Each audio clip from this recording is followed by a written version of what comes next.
Good evening, everyone. I hope I am properly audible and visible. Good evening, Jai Hind. How are you? Good evening.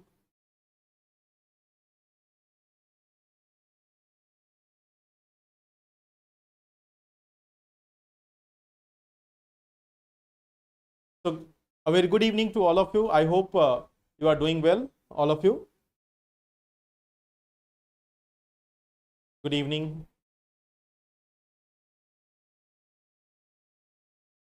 Yes, so first of all, welcome to the session. We are going to discuss the current affairs, and at the same time, like last day, I have promised you that in today's session, we are also going to see somewhat about essay writing. That when you start writing on any essay, what is the basic idea or what is the basic approach which you can follow? Okay, what is the basic approach which you can follow? That is something which we are going to discuss today. The editorial about the election US going to held on 5th November. Okay, see, there is one thing, Ritika, if you see in the newspapers today, yes, obviously we're having this essay about US going to election. That's fine. Okay, but I will suggest you to read those editorials which are somewhat related with India, US and its elections. They can be important topic, but it's not that much important topic that you revise them multiple times. Their election is going to be conducted in the month of November by the end of this year, and in January the next government will be formed. Okay, so at that time also you can see a explained article that will be more than sufficient. Now, once you have read one article about US election, now from the next time you can focus on some other article.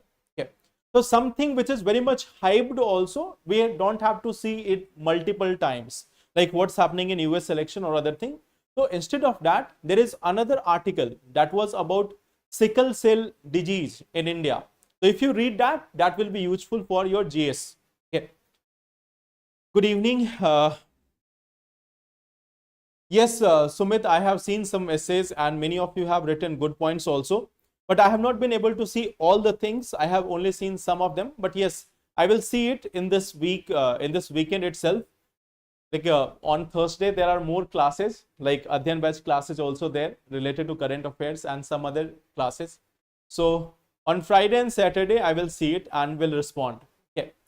Now, in today's session, we are going to discuss how to approach any essay. I will give you a topic and then we will try to see from there. That how we are going to approach the essays. Okay. So see, like if we take any topic, first let me tell you what are the topics which we are going to see. There is one topic, healthcare for all, that is Pradhan Mantri Ayushman Bharat. It has been extended for the senior citizens, so that is something which we are going to see. Then we are also going to see World Polar Bear Capital. So this is about location, we will see that. Third topic is sickle cell disease. This is a very important topic from your prelims perspective also, and also from the mains perspective, because sickle cell disease is getting quite much limelight. Okay. Then we will talk about another scheme, PME drive, that is about electric vehicles, and then also TAPI pipeline in international context. Okay. So this pipeline has again been restarted in Afghanistan. So we are going to talk about these topics which are there in the news. Okay. Now, let us start first with how to write the essay, how we can approach writing an essay. So let's start discussing about it. Okay. Yes. So now we have one, like let us take any topic. For example, there is a question of 2022. In 2022 mains examination, there was this question, the time to repair the roof is when the sun is shining. There is a topic, the time to repair the roof is when the sun is shining.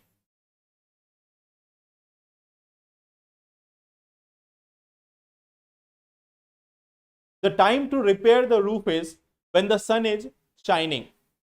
So this is one topic, and you will get these type of topics only in the examination, where you are given any such quotation, any such philosophical quotations or things like that, and on the basis of it, you have to write the essay. So this is one of the topic. This is one of the topic which was there in 2022 essay paper, UPSC mains essay paper. So now just see this topic and tell me like how you are going to proceed, how you will write the essay. How you will write the essay.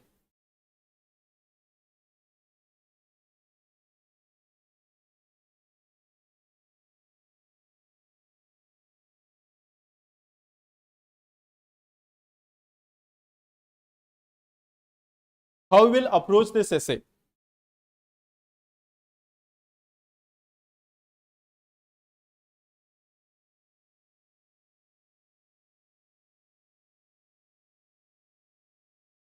The time to repair the roof is when the sun is shining. Get out the utmost benefit from opportunity. Okay. Good evening, Israr.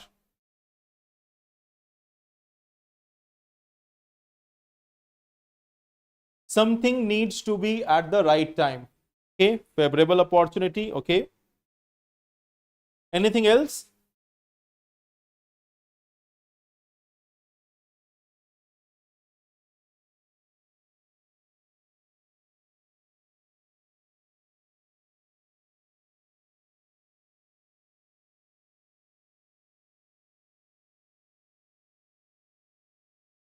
Sayal, you can simply write a few points on the YouTube itself. On the comment box of the videos, you can mention the points, the key points. Anything else, like what you can think about this topic?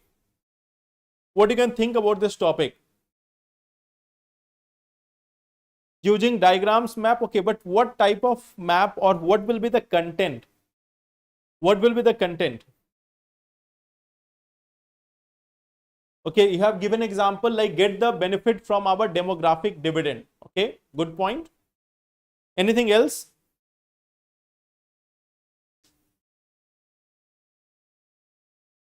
Anything else which comes to your mind?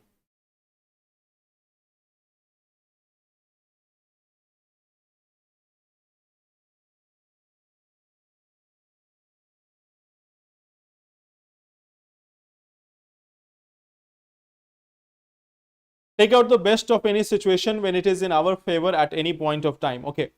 See, suppose that you have to write this essay. When you have to write this essay, you need to give some introduction, and then you give to like if we talk about UPSC format, we have seen that you have to write around 1000 to 1200 words. For one essay, you have to write 1000 to 1200 words. Now, in that context, you have to write an introduction. So let me give you an example. Let me give an example. I'm not going to write it. I am simply going to tell you. You can make simple any such example like this. Okay. So suppose that you have to write the introduction. In introduction, you can simply define it also. You can simply talk about it also. Or in the introduction, you can start with some story. You can build a story. You can start any interesting or curious story. Okay. So let us say that we are starting it with a such a story. For example, you said that there were two friends. Okay, let us say that there were two friends, Nidhi and Neha. Okay, let us say that there were two friends, Nidhi and Neha. Both are engineers. Okay, and they were working in any IT sector. Let us say that there were two friends. They were working in IT sector, and during the COVID, both of them got the option of work from home.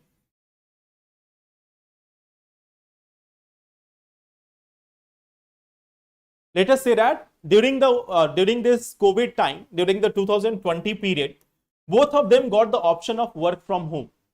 So one of the friend, let us say that Neha was just doing the job and enjoying at home, making reels and other videos. So she was enjoying learning new things to cook on Instagram. It was very much viral at that time. Okay. So let us say that one of the friend was using the social media websites and all other things to spend the time during the COVID lockdown. Okay. While there was another friend, Nidhi, let us say that she started learning something new. Maybe she joined some new online course. Both of them were working in IT industry. Maybe she had joined some online course, maybe related to automation or AI or big data or anything. So she joined a course when she was having plenty of time, when she was having this work from home. Both were having the same time and job profile. One was simply enjoying the leisure and all. The second person, Nidhi, was also trying to get some let us say any such a skill or anything. Okay. So after some time, after the COVID period was over, let us say due to the advent of AI, Nidhi got promotion in the company while Neha was fired from the job because due to AI, there was cut-off in the industries. Okay.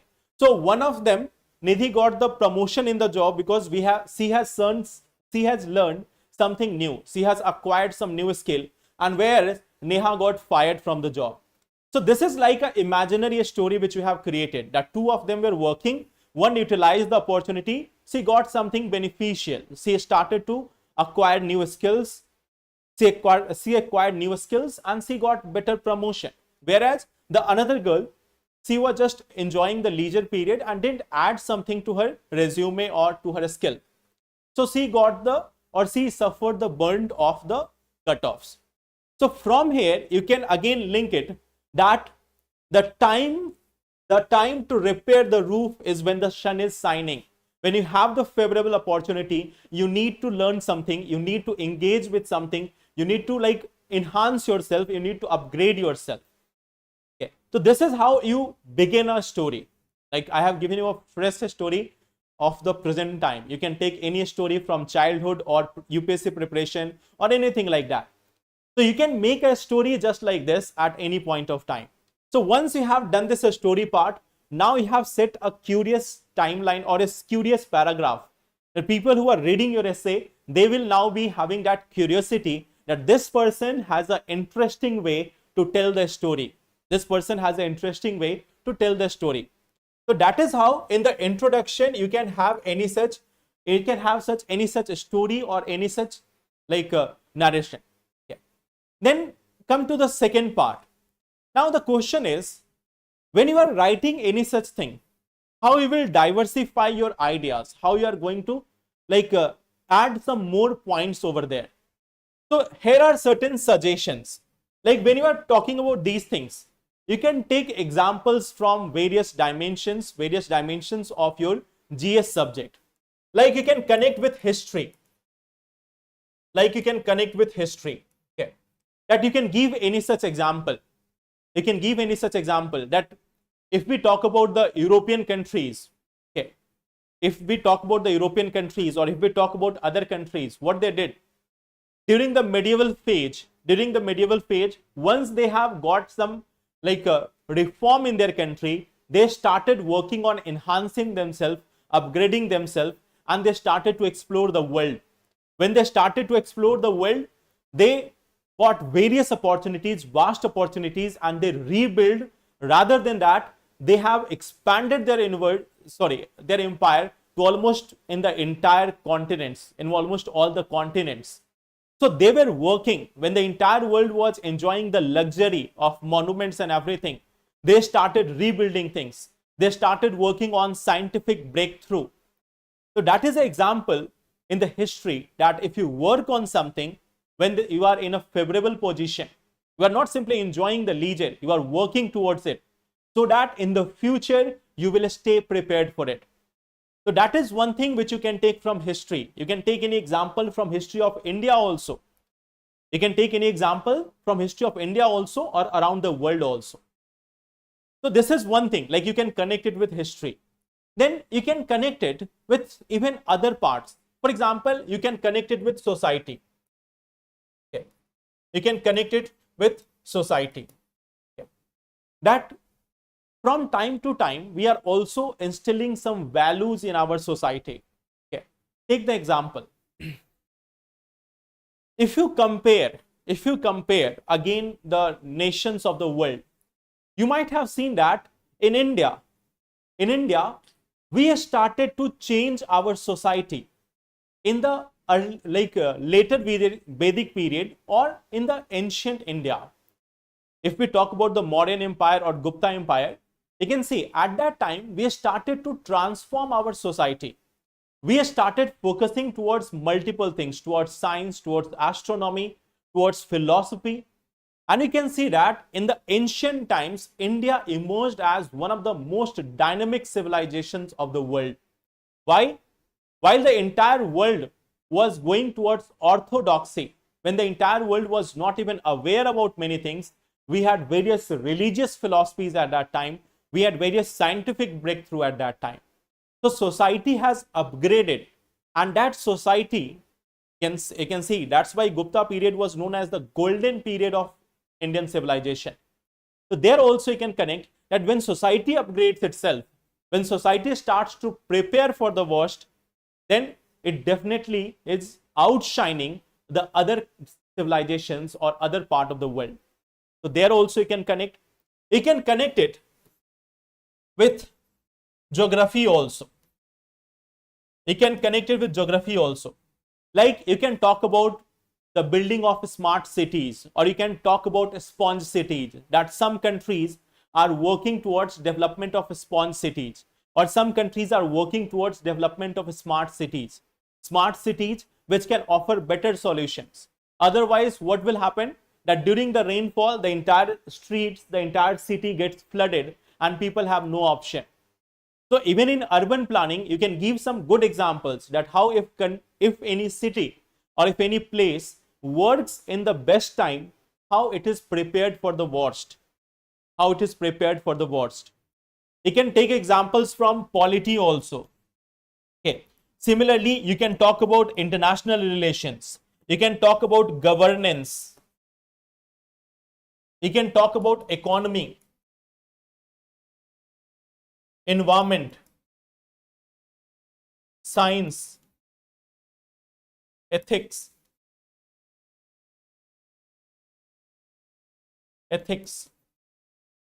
You can talk about internal security.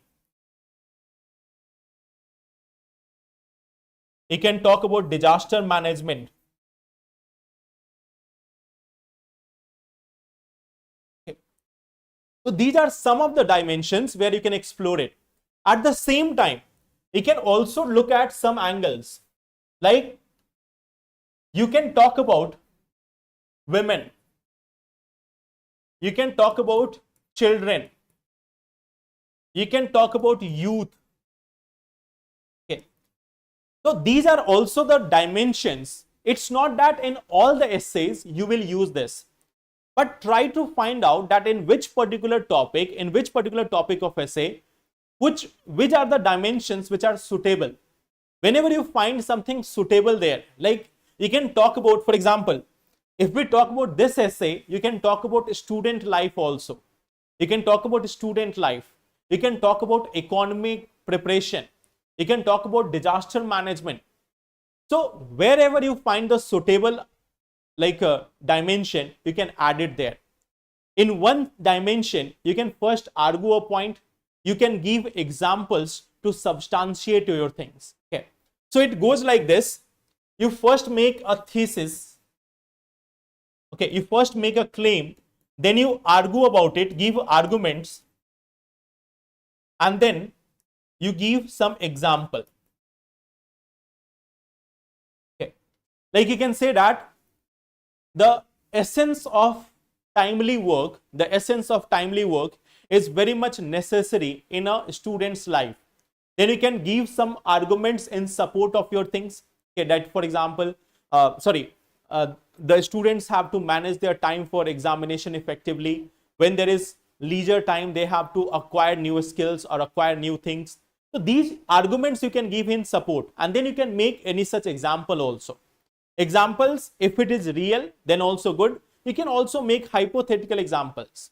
Okay, you can make hypothetical examples also, but try to have more real examples. Read a bit, read various case studies. You will get numerous examples for writing essay. So this is one thing which you have to do in essay. First write the introduction, then write the main body, and finally it comes to conclusion. Finally it comes to conclusion.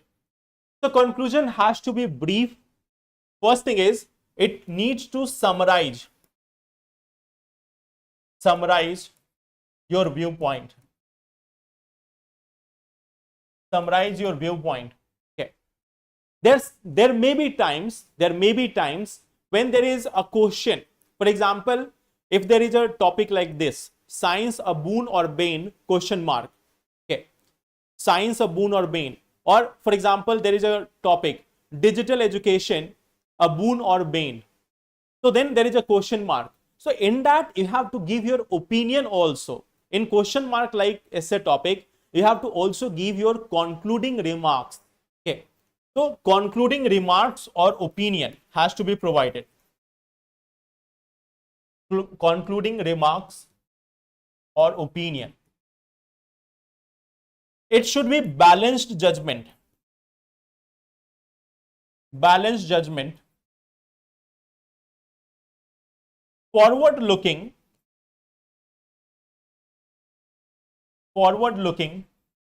but not overconfident thing.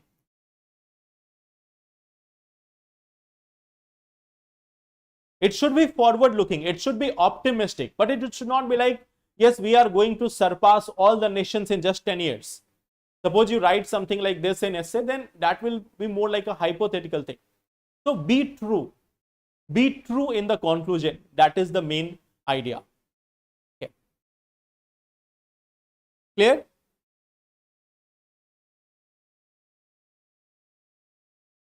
You can definitely write. You can definitely write about that in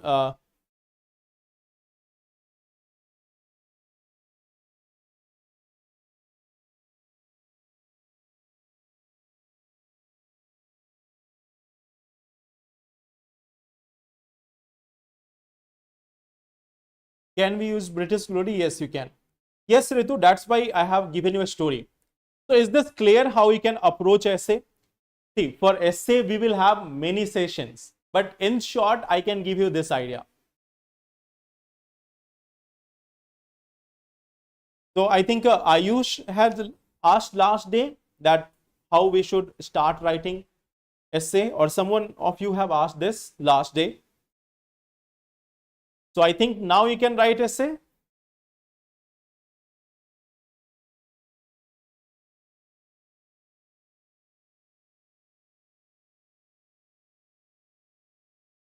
Okay, Gaurav has asked. Okay, fine.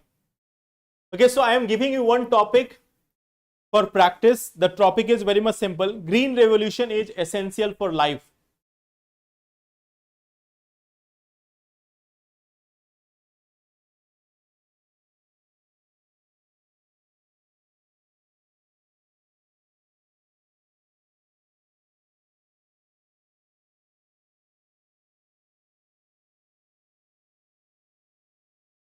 Green revolution is essential for life. Now I want to see that if you are going in the literal meaning or you are trying to think it broadly. So this is one topic which you can try to practice and tell me your points in the comment box. Okay. So this is like, you don't have to like relate it with India only. The green revolution, you have to think broadly here. Okay. Now, coming to today's topic, we have the first scheme. I think now you can all write this essay. I think you might have got some idea on how to approach the essay now.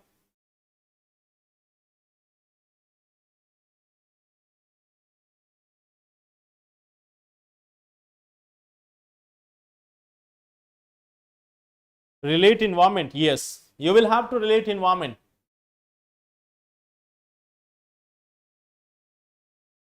You will have to relate all the dimensions.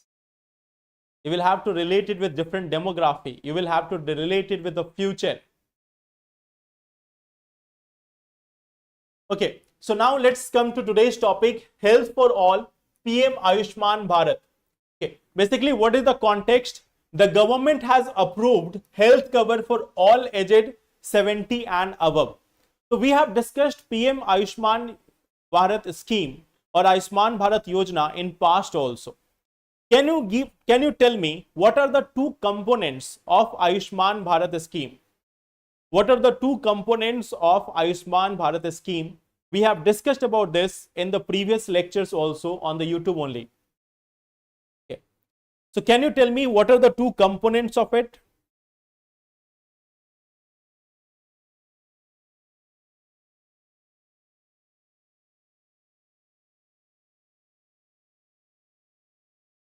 Subsidy.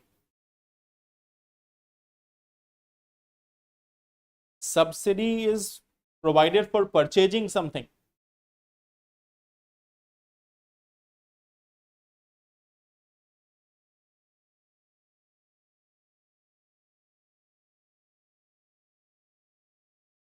₹5 lakh per family per year. Okay. Ministry of Earth Sciences. How come Ministry of Earth Science? PM Jan Arogya Yojana is there. Okay. What are the two main components?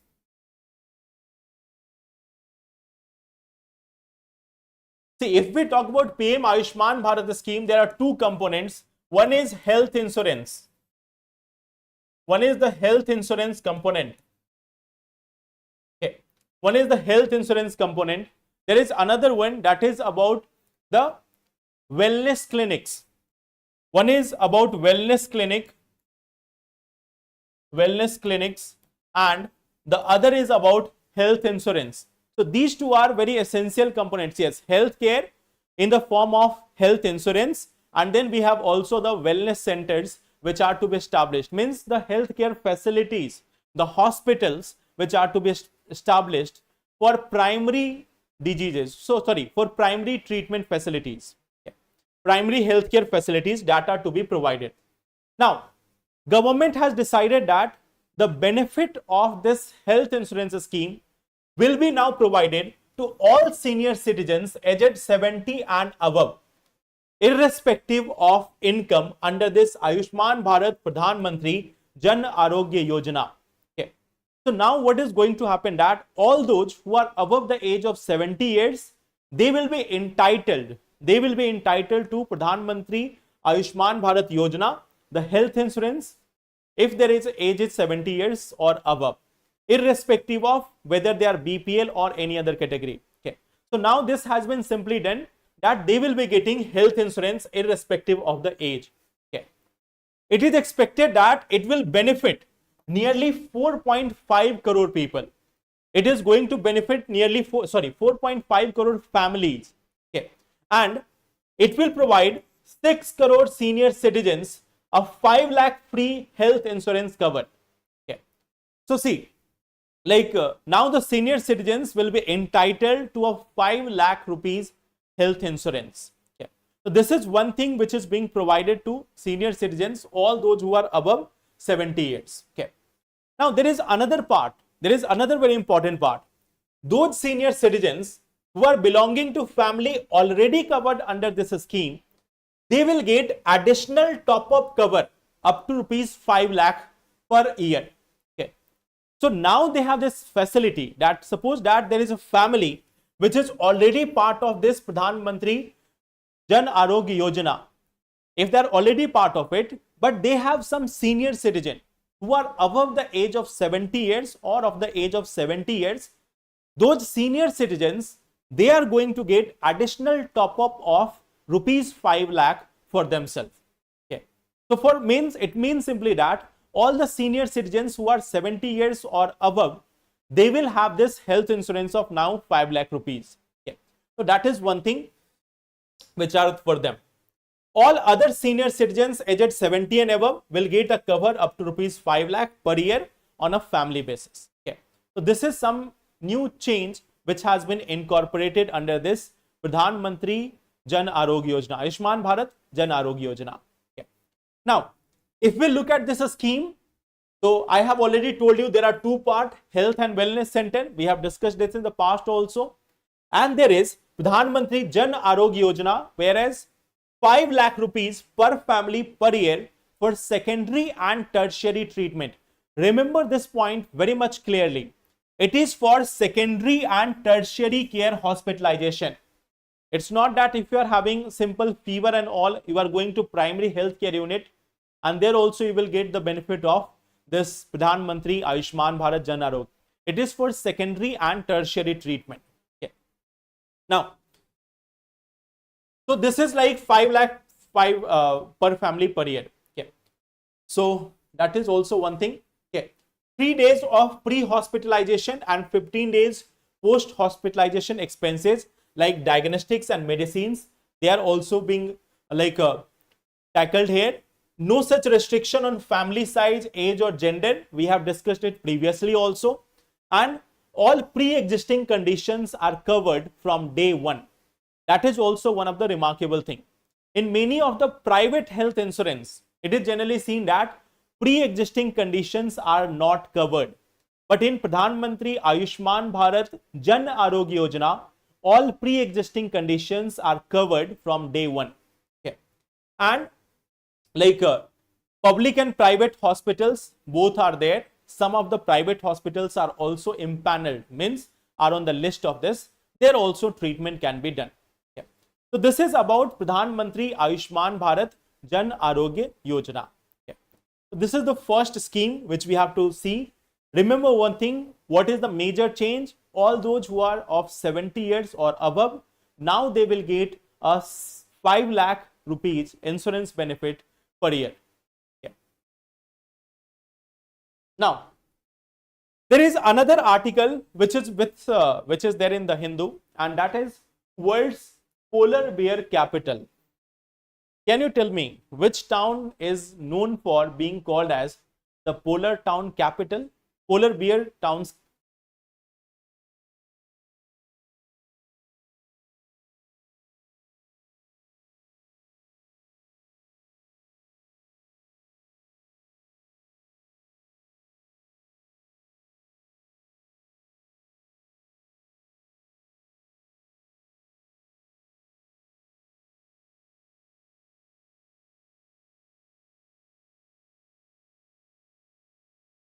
Second point, no restriction on age.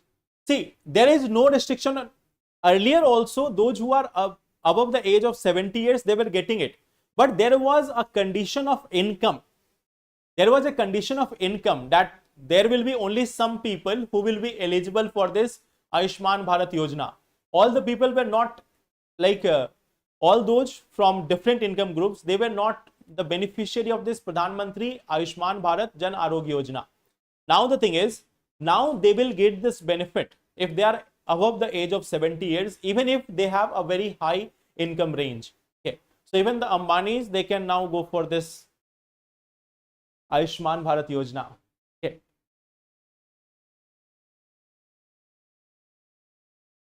See, if we talk about how come Korea will not be there. Okay.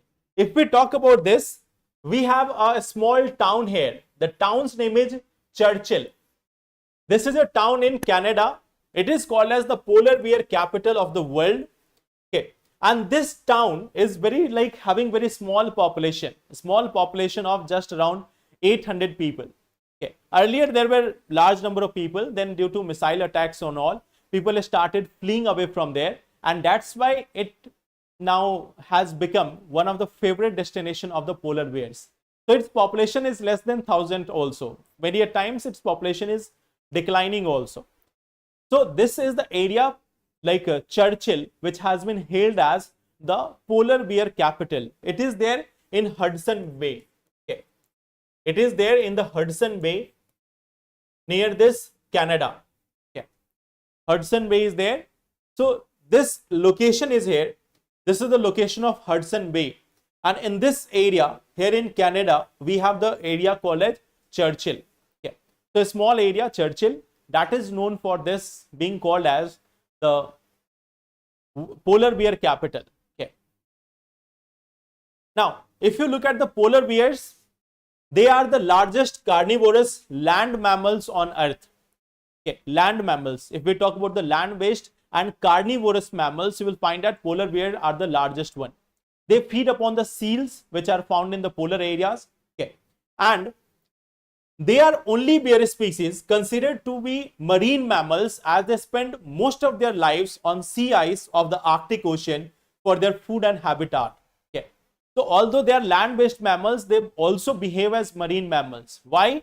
Because they are spending most of their lives on sea ice. Okay. They are in actual they are like land mammals, but they are spending most of the time on sea ice in the Arctic Ocean, and hence they are sometimes even called as marine mammals. Okay. So if you look at the IUC, this polar bear, they feed upon the seals in this area. Can you tell me what will be the IUCN status of polar bear and what will be their position in the CITES?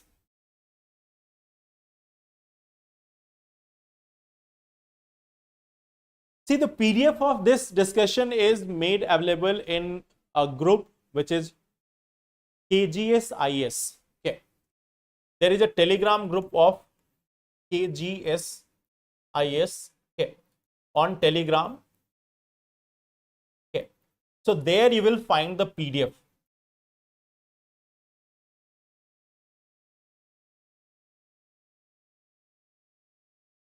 Endangered? No, it is listed as vulnerable. It is listed as vulnerable. Okay. So yes, this polar bear till 2005 it was on least concern. Till 2005 it was on least concern. Now it has been listed in vulnerable category. Okay. And the major threat is not like it's hunting and all. The major threat is climate change. Because climate change is leading to depletion of the ice cover, means its habitat itself is getting lost. Okay. So that is its, and in the case of in the case of CITES, it is there in appendix 2. So here also means its trade is not heavily like banned. The trade of this species is not banned as such, it is regulated. It is not prohibited, it is regulated. So polar bear related things, they are like, if you see them, their trade is not prohibited, it is regulated.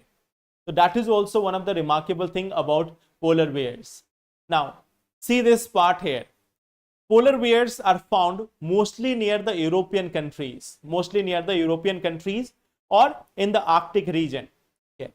So mostly the European countries have access to them. Now, they are not concerned about the polar bear. They are not that much concerned about polar bears. It is listed in appendix 2. There is another mammal. There is another organism, elephant. Okay. It is also having huge population. It is having the population of 1,30,000 in Botswana itself. But it is listed in appendix 1, and any of its trade, even after being dead, is prohibited under the CITES because it is listed in appendix 1 of CITES. Okay. So that is a difference, that is one irony. Europeans are not very much concerned about the polar bear, but when it comes to the elephant, they are very much concerned. Now, coming to the third topic, sickle cell challenge in India. There is another topic, sickle cell challenge in India. So this is one topic from the editorial today, but it is a very important point from your GS paper. Can you tell me what exactly is sickle cell disease? What is appendix? See, when we talk about the CITES, CITES is a international convention. It is an international convention which prohibits or regulates the trade related to endangered species of flora and fauna. Means if any international trade is happening of wild animal, it is being regulated by this convention. Okay. So it has got 3 lists. These 3 lists are called as appendix. Okay. Appendices, these 3 lists are there which are called as appendix. So appendix 1, appendix 2, appendix 3. Okay. So appendix 1 means those species which trade is entirely prohibited. Appendix 2 means their trade is not entirely prohibited, but it is regulated. And appendix 3 means its trade is like not prohibited or regulated, but it is at least protected in one of the member countries of CITES. So appendix is basically a list of organism.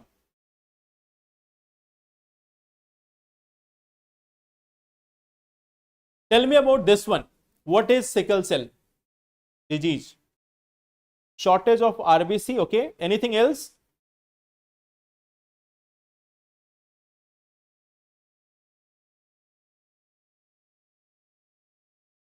Anything other than shortage of RBC? When RBC shape changed into sickle shape, okay. Correct. So when we are talking about sickle cell, when we are talking about sickle cell disease,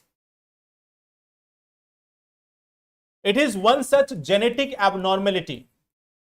It is a genetic abnormality.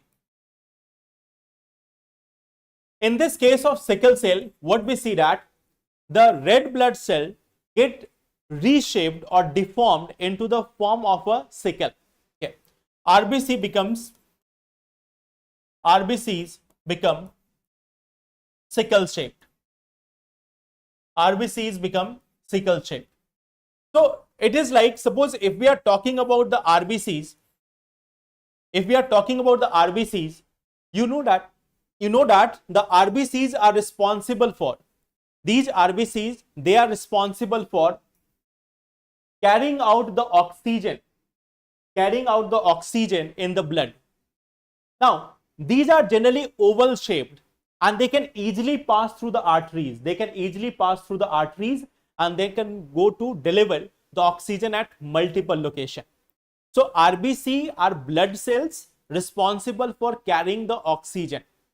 If they are normal, if they are oval shaped, they can easily move through our arteries, okay, or veins or capillaries. They can easily move through our blood. Okay. But suppose that if they are sickle shaped, if they are having a sickle shape, then what will happen? Now suppose that they are sickle shaped like this.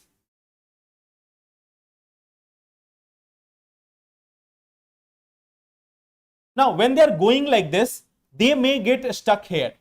They may get stuck over this. Wherever we have like these type of areas, they may get stuck. And due to which many of them will be destroyed. Even the flow of RBCs will not be proper. Hence the body will face a number of challenges like shortage of RBC, lesser supply of oxygen, lesser energy and all other related challenges. Okay. So sickle cell disease in fact reduces the lifespan of a person. It reduces the lifespan of a person. It also causes various weakness and other related disease. Okay. So this is sickle cell disease. It is a genetic disease. Now, if we look at this, India has got more than 1 million people affected with sickle cell disease, and India is having the second highest burden of sickle cell. Okay. At the same time, if you talk about this, sickle cell is not uniformly distributed in country. It is located in some specific regions. For example, tribal belt running across Odisha, Jharkhand, Chhattisgarh, Madhya Pradesh and Maharashtra. Okay. So in the states like this entire region of Madhya Pradesh or central India, central and east India, you will find that from Odisha, Jharkhand to Chhattisgarh, Madhya Pradesh and Maharashtra. This is one tribal belt where we have the maximum cases of sickle cell. They can also find it is concentrated in a region in almost middle of India from Odisha to Maharashtra. Okay. So this is the location of sickle cell, majority of the sickle cell in India. Okay.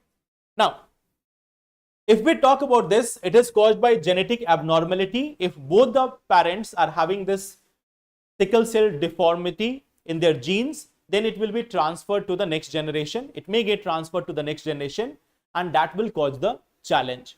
Okay. So, now this article, the article in the Hindu, it was talking about like what could be done in order to avoid this. Okay. There are some treatment also. So there is a treatment called as hydroxyurea. Hydroxyurea. So this is a vital medicine which is given for treatment of this sickle cell disease. It is one of the treatment method. There is a medicine, hydroxyurea. It is used for treatment of sickle cell. Treatment of sickle cell. But then there is a challenge. The challenge is it is not always available. Not available most of the time. It is not available most of the times. Okay. So this is one of the major challenge, that this medicine is there, but it is not available most of the time. There is another alternate method, like nowadays gene therapy. Nowadays gene therapy has been prescribed as an option. Gene therapy, which can be used to cure the sickle cell problem. Now, again, this is something which is not very much common, not very much affordable. So again, here the challenge is affordability and accessibility. Affordability and accessibility. That is the challenge of this sickle cell disease. Okay. That first we have seen, it is one such disease which is caused due to genetic abnormality. If both the parents are having the problem, it may get transferred to the children. Even if one parent is having the issue, it may still get transferred, but there is a lesser chance. Then we have seen India is having almost very high burden of the sickle cell, the second highest in the world. In India, there is a specific belt of the central India spanning from Odisha to Maharashtra, where we have higher prevalence of sickle cell. Due to sickle cell, there is a problem of weakness. There is a problem of various blood related disorders or heart disorders or other disorders also. Ultimately, the lifespan of people reduces due to sickle cell anemia or sickle cell disease. There is treatment. There are two types of treatments generally. Gene therapy is there, but it is not affordable and accessible by many of the people, especially if we talk about the tribal people. Then we have another thing, hydroxyurea, a medicine which is required, but it is not easily accessible because many a times it is not in stock. So it is not easily accessible at all the places. Okay. Then now this has been included in essential medicine list. So government has done one thing. Hydroxyurea has now been added in essential medicine list. So those who are given the license to make this medicine, they will have to make this continuously now. Now they cannot stop the supply. They cannot stop the supply now. Since it is an essential medicine, it has to be provided continuously. It cannot be stocked. It cannot be prevented from being made available in the market. Otherwise, other company will get the license. They can start manufacturing. Okay. So this is one of the sickle cell issue. Okay. Then there is one more thing, like what could be done in order to address this sickle cell problem. The first thing is reducing the stigma. Now see, what is the issue? If people are having sickle cell disease, they are generally not going to the doctor again after its diagnosis. Why? There is a challenge. The challenge is many people consider this, and it is to a very great extent, it is true also, that it is something which is not treatable. It cannot be easily cured. So if people are having this sickle cell disease, they do not even go to the doctors after the diagnosis. Why? First thing, it is not curable. Second thing is, people will start seeing them as untouchables, or people will not have good relations with them. One of the major concern is marriage prospect. Suppose that a child has been diagnosed with sickle cell disease, and if the relatives know about it, so the marriage prospect of that child will also be impacted, because now the relatives and all the neighbors, they will talk about this disease, they will tell everyone about the disease, and People will not accept generally them for marriage. So that is also a concern why people are not going for declaration or even treatment of sickle cell disease. Okay, so marriage prospect is also there. Then, so this is one thing. First, we need to reduce the stigma with respect to sickle cell. Second thing is, we also need more screening of the newborns. Okay. If we are having more knowledge of the newborns, if they are detected with sickle cell, they can be treated in the beginning. They can be provided gene therapy in the initial years, and then they can also get cured of this sickle cell. The third thing is, drugs and adherence must be available close to patients. Okay. Like in tuberculosis, what is there? That treatment of tuberculosis and adherence to its norm, means regular medicine supply, has been made possible in almost all the districts or blocks. So means now people are continuously getting the medicines of tuberculosis. If they are having the medicines, they can get it and they can use it for treatment. So this drugs and adherence must be available close to patients, then only they can get treatment of it. There is another thing, vaccination drive. Okay. Some vaccination can also be provided to people in order to overcome the challenges of anemia or sickle cell disease. Okay. Then focus on tribal areas. Okay. Every tribal areas have to be made aware about the sickle cell. We have seen tribal areas are the main places where we have sickle cell problem. So we need to focus exclusively on the tribal areas. And then there is also a need for further research and development so that sickle cell treatment becomes easier like all other diseases. Yeah. So this is one disease which could be made possible to be cured, to be treated. But yes, we need more focus on this. Government has set a target of elimination of sickle cell disease. Can you tell me what is the timeline of it? By when we are planning to eliminate the sickle cell disease in India? What is the timeline? Yes. God's curses, yes. What is the timeline for it?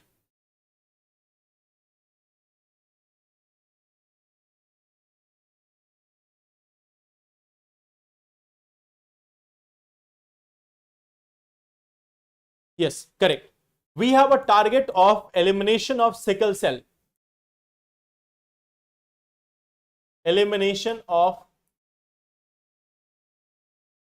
sickle cell by 2047.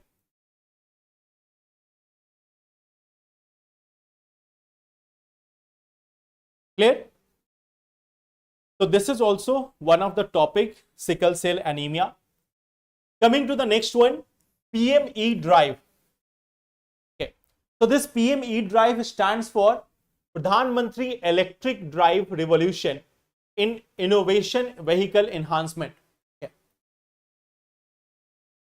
PM drive, Pradhan Mantri Electric Vehicle Revolution in Innovative Vehicle Enhancement, that is PME drive. So basically it is a scheme for 2 years. It is a scheme for 2 years by Ministry of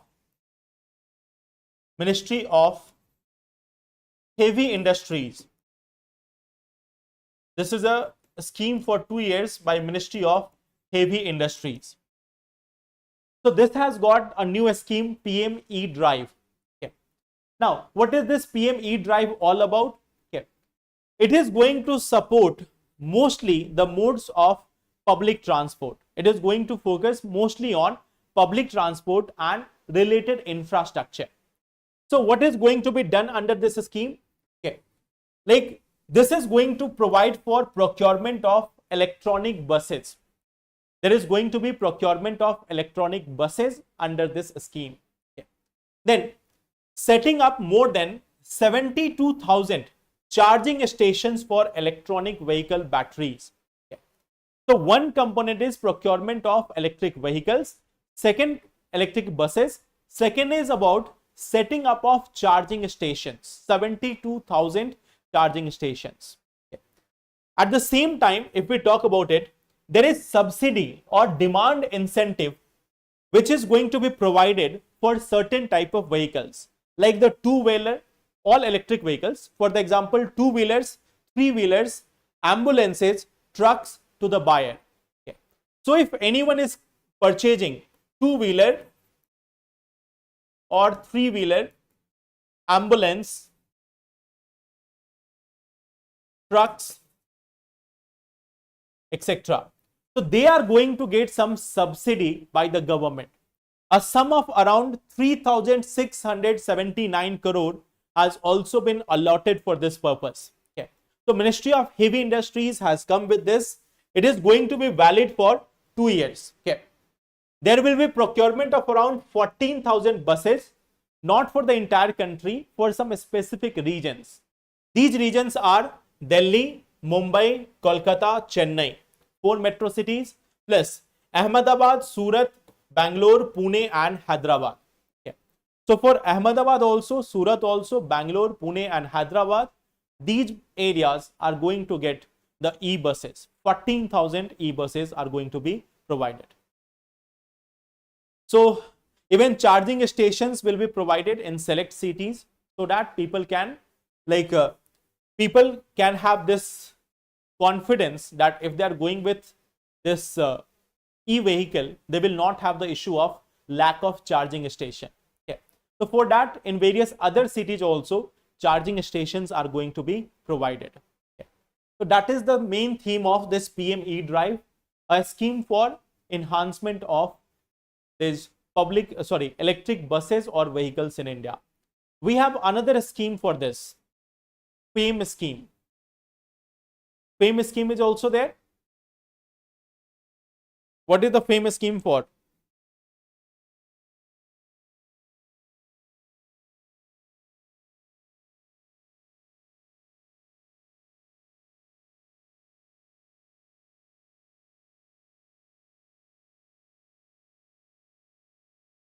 FAME scheme is for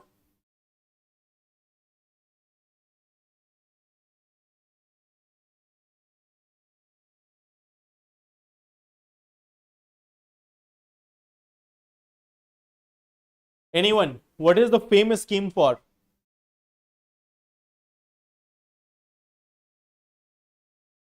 Faster adoption and manufacturing of electric vehicles. Okay. Faster adoption and manufacturing of electric vehicles. Okay.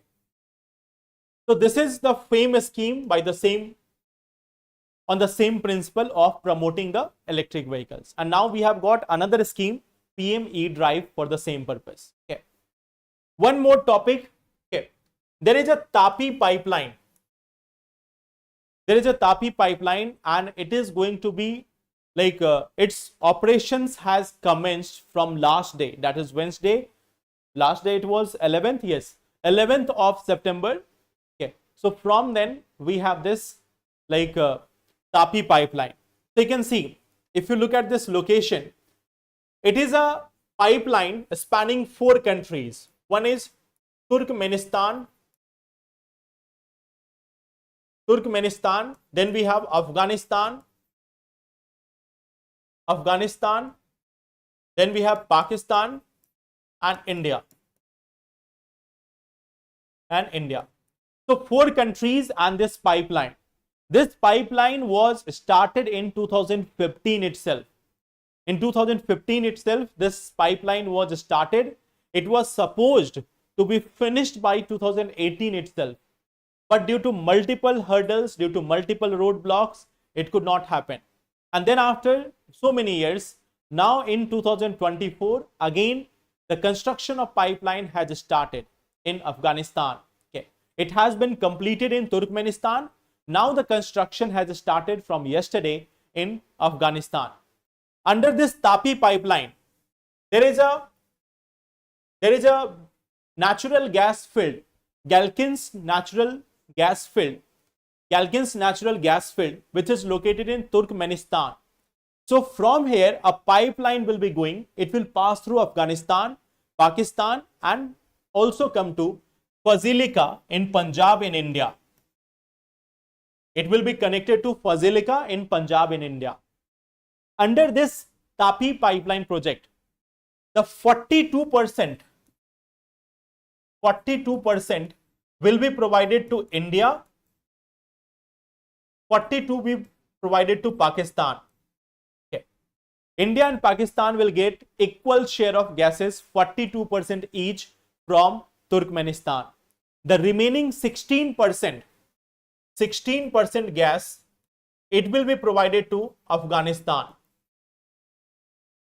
Okay. The remaining 16% gas is going to be provided to Afghanistan. For Afghanistan, there is another advantage. It will get $500 million annually as a transit fee, since it is going to pass from this area of Afghanistan. So it is also going to receive around $500 million each year. Okay. So that is also the advantage for Afghanistan. It will get revenue also, it will get gas also. So this pipeline was stuck for multiple years. Okay. Now the operations has again resumed. The construction has started in Afghanistan. That is going to be one of the first major project of Taliban government in Afghanistan. Taliban has still not been recognized as a government by any of the major countries of the world. Okay. So, but still it has started to work so that it can gain that attention. It can gain that, it can have that much of recognition in the world. Okay. So that is why they are doing it. Clear?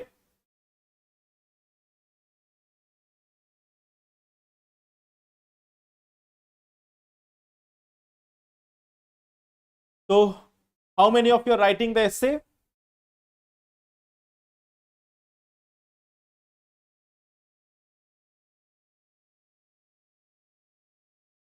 You can download the PDF from the Telegram.